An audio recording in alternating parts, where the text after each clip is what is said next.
What does it mean to lose everything you thought you built, only to find it was never truly yours? For 20 years, I poured my soul into a family that wasn't mine by blood, but by choice, so I believed. My name is Thomas, and this is the story of how a single sentence shattered my world and set me on a path I never imagined. I met Sarah when I was 35, a widower with no children, my heart still raw from loss. She was a single mother, her son Jacob barely 5, with eyes that held both defiance and need. I stepped into their lives not as a father, but as a partner, a provider, a steady hand. I worked double shifts at the factory, saved every penny, and built a home for USA modest house with a porch where Jacob and I would sit, him with his toy trucks, me with my coffee, dreaming of a future where we were unbreakable.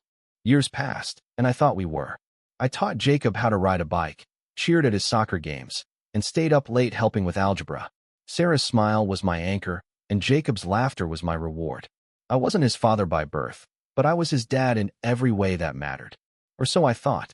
The twist came on a quiet Sunday. Jacob, now 25, home from college.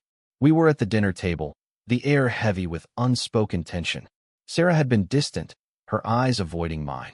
Jacob, usually talkative, stared at his plate. I asked what was wrong, expecting some trivial worry. Instead, Jacob looked up, his gaze cold, and said, "You're not family, Thomas. You just stayed out of convenience." The words hit like a sledgehammer. I froze, fork in hand, as Sarah looked away, silent. Convenience? 20 years of sacrifice paying for his braces, his college, the roof over our heads reduced to that. I waited for Sarah to speak, to defend me, but her silence was louder than his words. My chest tightened, and I felt the ground slip beneath me. Then came the unexpected.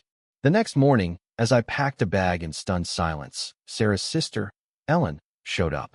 She was the family's quiet observer, rarely involved, but always watching. "Thomas," she said, her voice soft but firm, "Jacob's wrong. You're more family than most. But you need to decide what you're worth." Her words weren't just comfort, they were a challenge. She handed me an old photo of Jacob and me on that porch, his small hand in mine.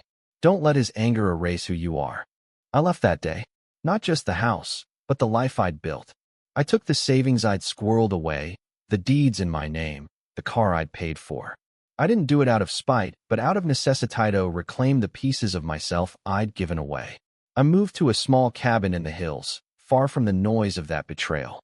The first nights were brutal, the silence deafening, but I found solace in the simplicity of it all, chopping wood, watching the stars, rebuilding. Months later, a letter arrived. Jacob's handwriting, shaky. He wrote of regret, of realizing how his words had been shaped by his own fears, his own need to assert control in a world that felt unsteady.